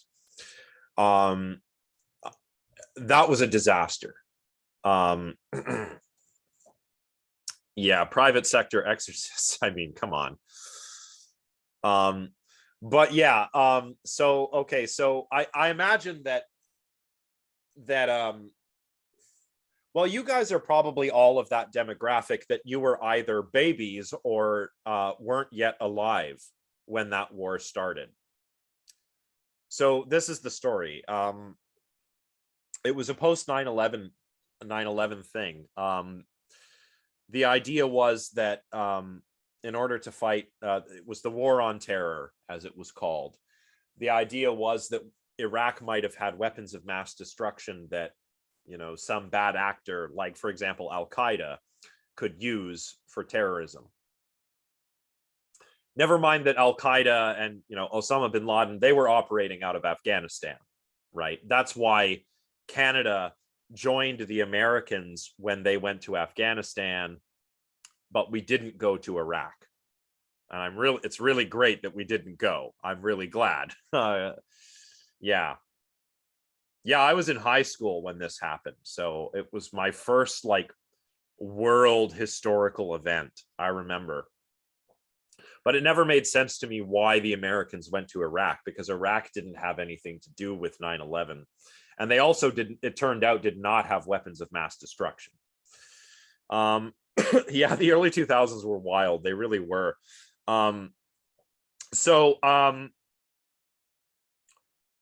what ended up happening is that the Americans went in, removed Saddam Hussein from power, but we ended up with something of a power vacuum. And it was a very complicated geopolitical situation. But one of the things that happened was ISIS or Daesh, right? The Islamic State. They go in there to get rid of Saddam Hussein and make sure there's no weapons of mass destruction, make sure Al-Qaeda doesn't get their hand on anything. This was, Carol, you're right. This was a time when people were afraid of things like anthrax, right? This is the reason why you can't bring any kind of suspicious powder or a bottle of liquid onto an airplane. Why you can't have any sharp objects at all. I mean, the hijackers of the planes on 9/11 were able to get on the plane with box cutters, for goodness sake. Now, mind you, they weren't made of metal, they were plastic, but they were still like big, sharp objects. They were still dangerous objects, don't get me wrong. Now, so you ended up with a power vacuum, which resulted in the proliferation of the Islamic State. And of course, life was not good under Saddam Hussein. Life was not good during or after the war in Iraq. And life was not good under ISIS.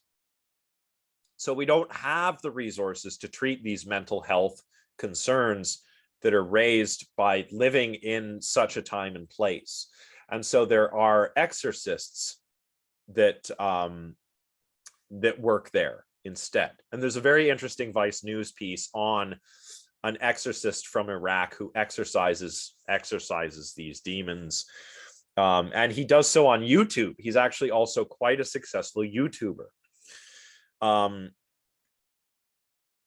Of course, this piece also highlights the need for addressing mental health. I mean, think about it. Think of the sheer amount of post-traumatic stress disorder, cases of post-traumatic stress disorder that arose out of this situation, which I think is really what needs to be addressed. But that's not what's happening in this case, and that's not good. So you can check that out. Just type in Vice News exorcism. Vice News actually has a few different pieces on exorcism, and they're all quite interesting. Have I missed anything here? Yeah, okay, yeah, I did want to get to this. Tabitha said that there are strict rules. There are. It's not just like now the Catholic Church, I mean, although exorcisms do sometimes still happen, the Catholic Church will try and rule out everything else first. So they will actually try and see like, well, okay, before we do an exorcism, is it schizophrenia? Is it PTSD? What could it be? Let's make sure it's not mental illness first. Even when they decide it's not mental illness, it's probably still mental illness. But exorcisms are done quite rarely. And what everyone else was saying about the private sector stuff, I mean, this is, again, like Peter Popoff with faith healing. When Peter Popoff would do a faith healing, he would cast the devil out. I mean, he is literally doing an exorcism. It's an evangelical exorcism, not a Catholic exorcism, but it is still an exorcism. But what I was saying earlier, when you are, it wasn't just illness that we thought was caused by demons. It was also moral failure. Sin is also caused by the devil. And this is still, to this day, I mean, this is a problematic practice. I mean, think of conversion therapy. The whole idea of conversion therapy, that you can pray the gay away, as they say. Oh, I'm a poet and I didn't even know it. Yeah, the whole idea that you can pray the gay away is rooted in this idea that, you know, it's a sin, and what's the cause of sin? The devil. Well, not really. The fall of man is the cause of sin, the original sin, But whose fault is that? The serpent, right? The serpent gets Eve to eat the apple, and then Eve is like, Adam, eat this apple. Now we know about good and evil. And then God's like, hey, I thought I told you guys not to eat of that tree. Get out of here, you know? So yeah, this idea is still kind of present. And it can be harmful. It can be harmful because there are real physical and mental health concerns that may not be being addressed by exorcism. Also, exorcism may, in many cases, itself be harmful if we're denying people food and water and the necessities of life, right? Yeah, the devil does get blamed for everything. I tend to think of Lucifer, the devil, as a kind of a tragic figure. Oh, there are some children screaming outside right now. Fun. Perhaps they have devils and that's why they're screaming so much. I don't know. Yeah. I haven't seen Lucifer the show, but I know it's the Lucifer from DC Comics, and I do know that character from the comics. Lucifer is actually a character in Neil Gaiman's Sandman comics. So it's interesting, but the Lucifer on the television show Lucifer, and then the Lucifer on Sandman, they're played by different actors. Technically, they're the same character. Exact same character. It's DC Comics' version of Lucifer. So yeah, Lucifer rebels against an authority figure.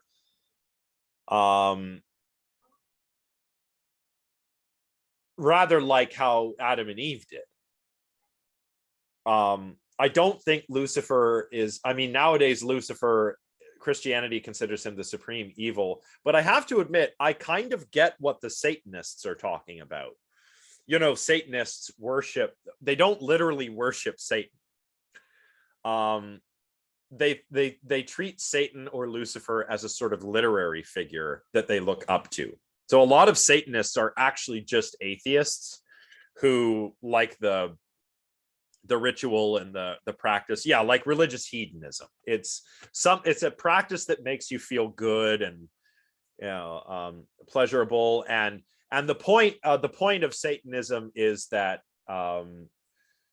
you know, you shouldn't be alien to life. I mean, this was one of Nietzsche's criticisms of Christianity. Nietzsche is not a Satanist, of course, but one of Nietzsche's criticisms of Christianity was that Christianity is alien to life. It makes you alien to life. It makes you not live. Why? Because everything's a sin. You can't do anything fun. It's all a sin. Right? Yeah. So that's why Nietzsche's like, don't be religious. You can't even be religious anyway, because God is dead and we have killed him. You know, we have science, we have philosophy. No person who's thinking and acting in good faith, Nietzsche thought, could be religious. It's not possible. So you can either be the last men, you can live in bad faith, or you can become an Ubermensch, a superior human, and you can revalue all of your own values, and you decide what is good, and you decide what has meaning in your life. When I think of Nietzsche's approach toward life, it makes me think of like a pride parade. Do you know what I mean? If you've ever been to a pride parade. This might be a weird analogy to make, but you know, you've got the religious people who say that, oh, this is a sin. But then the people at Pride celebrate who they are. They're different, yes, but we're not bad. This is who we are. We celebrate it. We love it, and it's a good time. And a good time was had by all. I remember I was in Toronto for a few years ago for World Pride. It was when that's like the biggest pride parade. So there was like an extra million people in the city. It was crazy. but it was a great parade. A good time was had by all. And then at the end of the parade, there was a big thunderstorm, and this rainbow appeared, and everybody was like, "Oh, it's a pride miracle!" And it was just a wonderful time. So, sorry, I got a text on my phone here. Oh, breakfast. Yeah. Sorry, everyone. One moment, please.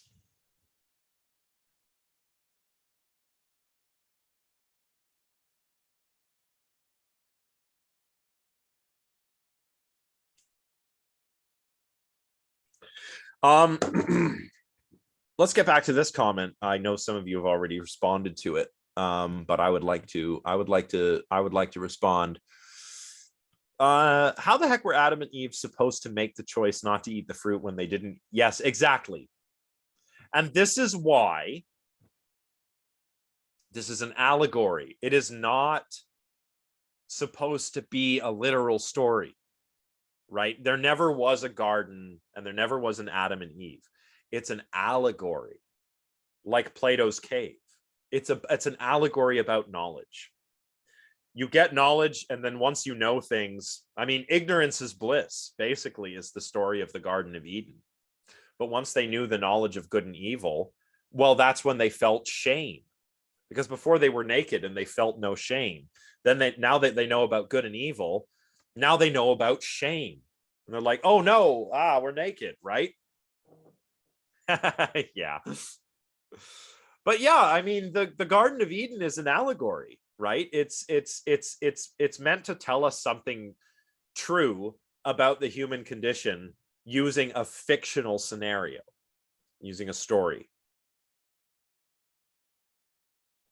Yeah, does religion and philosophy go together? It can. I agree. I mean, I don't want to be provocative or facetious here, but I agree with what James says. Religion tries to do what I think philosophy succeeds at. That is one of the things philosophy succeeds at is it works as a way for you to find meaning in life. Religion is like a pre-packaged version of that. It's like all ready to go. It's all, you don't have to think about it. It's like, oh, okay, this is the thing that I do. Here it is. It's all in here, right? Whereas philosophy is a more active process, I think.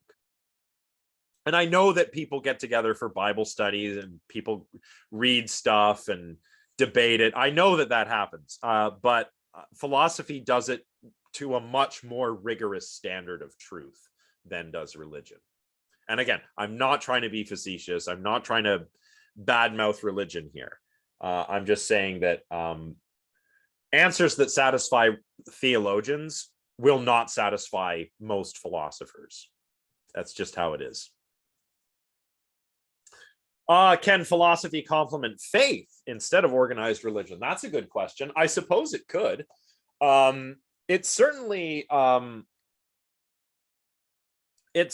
does not for me. I would say that if I did have a religion, well, philosophy would be my religion.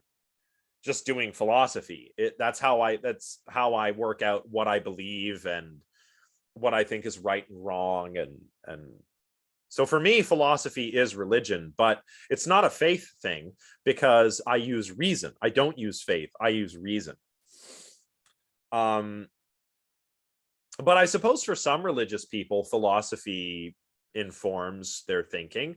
I mean, some of the early Christian thinkers, like they were called the Neoplatonists, because they were Christian, but they were also reading Plato, right?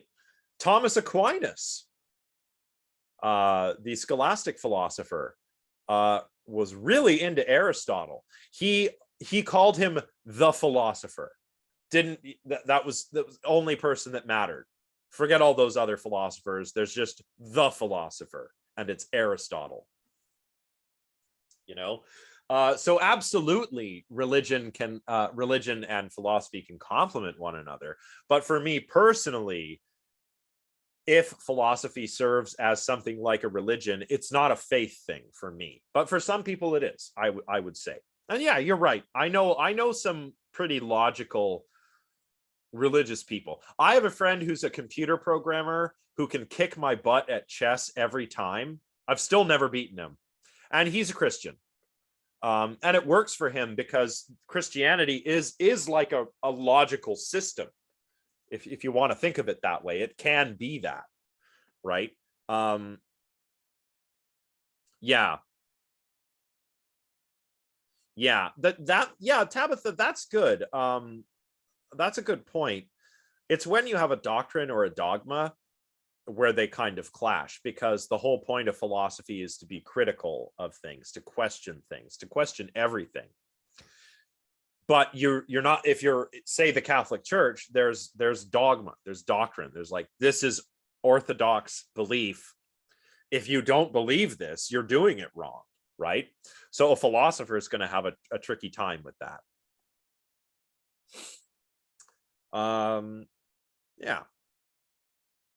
Yeah, Carol, you're right, absolutely. Well, again, the Neoplatonists, so Saint Augustine, or you've got Thomas Aquinas, who was an Aristotelian. So there's, yeah, absolutely true. And again, I mean, really, these are the foundations of for lack of a better term, Western civilization. I don't really like to use that term because it's kind of started to be used as a dog whistle by, like Nazis and stuff. When they use the term Western civilization, they mean white people. I mean the synthesis of Athens and Jerusalem, of Greek rationalism and the Abrahamic religions. That is what I and most people mean when they use that term, but it's still a loaded term. So I'm just putting that out there. But the foundation of our society here in Europe and North America is, on the one hand, Greek rationalism, and on the other hand, Judaism, Christianity, and so forth, right? So of course they can work together in that respect. Taylor, go ahead. Yeah, I'm kind of just curious because you've mentioned this Christian friend of yours before. And I was wondering if you would share with us like what kinds of conversations or like interesting debates or things that you've learned from one another. Like, I'm always curious about like two different sides, like, being not like sides, but like what kind of collaborations do you guys come up with? It's funny you ask. I mean, really, we just live and let live. We don't really talk about it. He's not a proselytizing sort of person. He'll say something like, if you want to know about Jesus, you can talk to me anytime. And I'll be like, thanks, man, I appreciate it, but I'm okay. But hey, if you want to learn about Socrates, come and talk to me, and so we're just kind of content to live and let live. But he is a very open-minded guy. And it's a funny story, like he's also very into metal, as I am. It's one of the reasons why we came to know each other, because I met through a bunch of some of my grad school friends were also metalheads, and so we all formed a sort of friendship out of philosophy and metal. And we there was a show at Mavericks, which is one of the spots where if you want to see a good metal show in Ottawa, you go to Mavericks. There was a Dutch band that headlining, a Dutch Swedish black metal band called Carrick Angren. Black metal is the satanic stuff, but it's not like hail Satan. It's more like, we're slaves to the beast, life is hopeless, everything sucks. That's what black metal is. And Carrick Angren, the name, actually comes from Tolkien. It's actually a place in the land of Mordor in Middle Earth. So, Tolkien also pretty metal. So we're at this show and it's pretty hardcore, right? There was one where like it's the growls, it's the vocal growls, like like that. It's the corpse paint. Guy comes out, his face is all white, with like a spider web painted on it and like black eyes and stuff. They did the cutting of the mannequin where there was a mannequin with Jane Doe written on it in the middle of the show. He takes a knife and like cuts the throat of the mannequin and blood comes out, and it was brutal. And my friend is there having an awesome time until the lead vocalist goes, "Everybody, in the name of the devil," and he does the devil horns. And everybody does it with him, like, "In the name of the devil," and raises the devil horns. Except my friend, who goes, "Oh no," and like looks away. But as soon as that moment was over, he got back to enjoying the rest of the show. And I will never forget that moment for the rest of my life. So he's super logical, super religious, but also very open-minded and tolerant of other people. But that was a really good show. We actually went to a bar afterwards, and we went to the Coven in the Market, which is a metal bar. And the band actually went there after their show for a drink, which often happens because the Mavericks, the Coven, it's the same owner. So if you're in the metal scene in Ottawa, you know this. But for those who aren't in the know but would like to be, go to see a show at Mavericks, then go grab a burger at Coven afterwards, and you might meet the band that just played. So that's kind of cool. Yeah, so we just kind of live and let live, and we're friends because we have other common interests: metal, chess, stuff like that. But yeah, that was a fun time. That was a good show. I need to go to another concert soon. I think so. Yeah, like why does it have to be that we have to argue with one another all the time? Or it was like another case where I was when I was working part-time at a Tim Hortons in downtown Ottawa here. A lot of my coworkers were Muslim, and I had grown up in Northern Ontario where it was all just like Catholics, Protestants, and then the First Nations stuff, so like I went to a Baptist church in North Bay to just see what it was like. Years before that, a friend of mine from elementary school brought me to a powwow, so I got to see how the First Nations people of the area did their thing, smudging the food and doing the drum circle, and learning about different folks. I've always been kind of doing into that, but I didn't really meet I think I had only met one Muslim person before I moved to Ottawa. So, and he wasn't very religious. So it was the first, I got to know my buddies from work, and I would always be asking them questions. So like, so what do you guys believe about this and this? And then I'd tell them something about philosophy, and we would have really great exchanges where we would learn from one another. And that's how you've got to be. Basically, my approach is like, you need to be kind of like Captain Picard from Star Trek. You need to be like reasonable and rational, but you have to respect other people's different cultures, their beliefs and whatever. Even though Captain Picard doesn't believe in any of that himself, he's still like, successfully negotiating the space treaty between two different space religions or something. You know what I'm saying? Nothing like Captain Kirk. Captain Kirk would just beat the shit out of you. But Captain Picard, Renaissance man, diplomat, rationalist, that's what you've got to be, right? Of course, if you haven't watched Star Trek at all, this analogy might be lost on you. But this is kind of just how I think of it. So yeah, what else about Exorcism? Why is it so popular? I mean, probably due to the book and subsequent film, The Exorcist, right? Which is a good movie. You should see it if you haven't. Classic film, classic horror film. It's where a young girl becomes possessed by a devil, a demon called Pazuzu. By the way, if you do happen to go to the Coven, the best hamburger is the Pazuzu.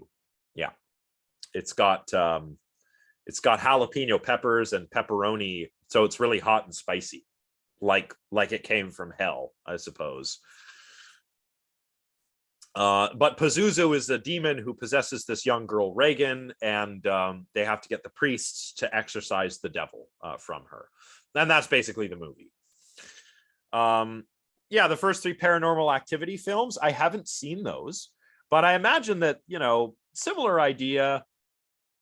There's all kinds of exorcism movies nowadays. There's all kinds of paranormal horror movies, and they all say based on true events, right? Even though the true events are often embellished. I think that that makes it scarier to tell your audience, oh, the Amityville horror based on a true story. And then you think like, oh, it really happened like in the movie. That would be quite frightening. When in reality, the paranormal investigators who documented those cases were known for embellishing their tales, right? So yeah, if you want to make a scary movie, hauntings, exorcisms, possessions, it's all good stuff.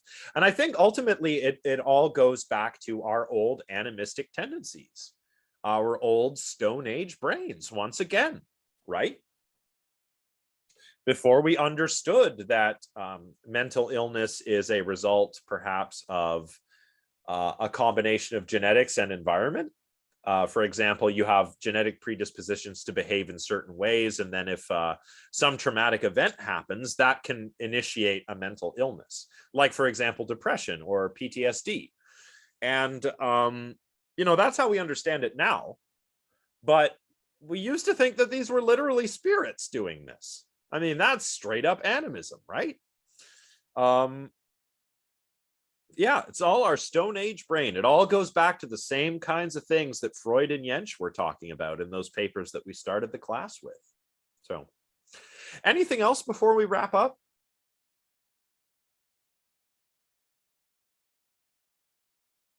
I think we might get ready to end now.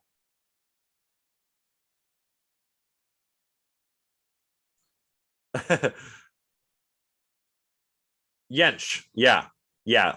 It has a J, but it's pronounced like a Y. Oh, have you been saying Jentsch? Yeah, that's okay. It's Jentsch because in German, the J sounds like our Y.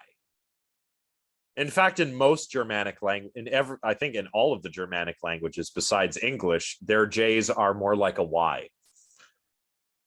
German, Swedish, Dutch, Norwegian, Icelandic, yeah, they would say Jentsch, not Jentsch.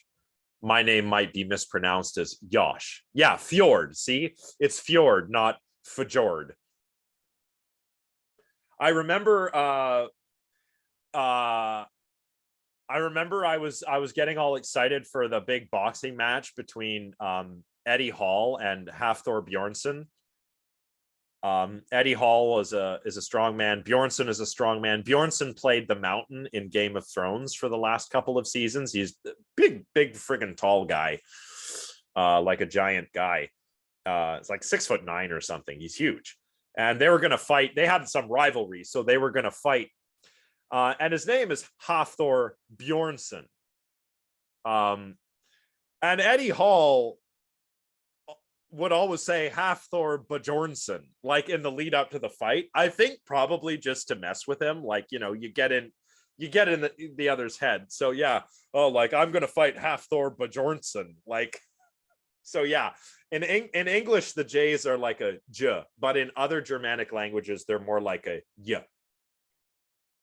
Right, so Fjord, not Fjord, Bjornsson, not Bjornsson, that kind of thing.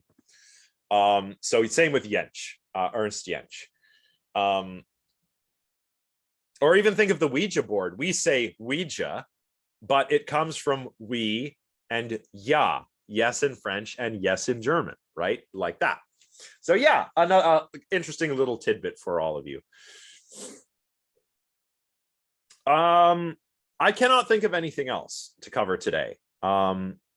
Just for our next 2 classes, I have been so swamped that I have not really had a chance to reach out to Dr. Becker to see about dark tourism. So I'm not sure if that's going to happen. I will reach out, but time is short and I'm not sure what'll happen. So I'm thinking that if that doesn't work out for next week, one lecture can be, I was thinking our very last lecture, I would like to discuss the ethics of belief.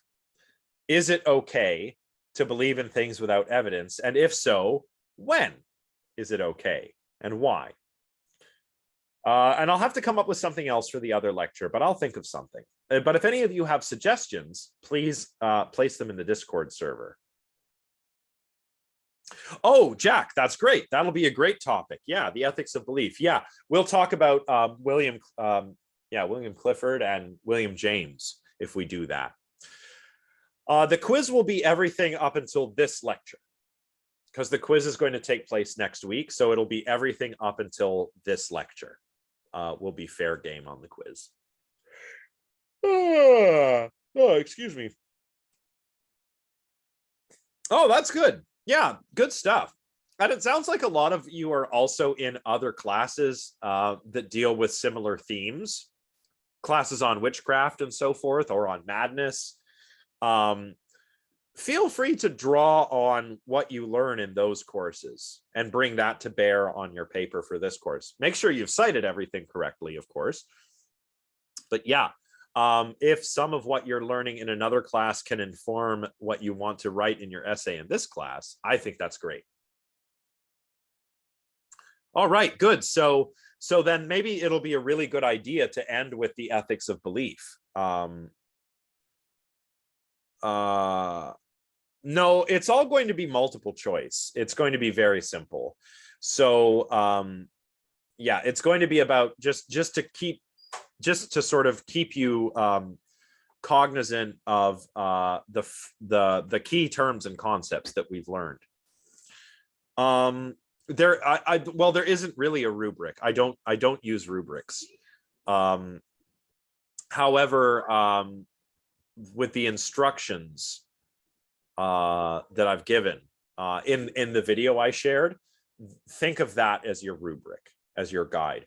But once again, keep in mind that instructional video was for a different version of this course. So when you're looking for due dates, word count, all of that, go with what's in the course outline and with what's in the templates that I've prepared, not that video. Okay. So if that's all, then great. Thanks, everybody. This was a fun one. And I will see you next week for our last couple of classes. Thanks, everyone. See you next time.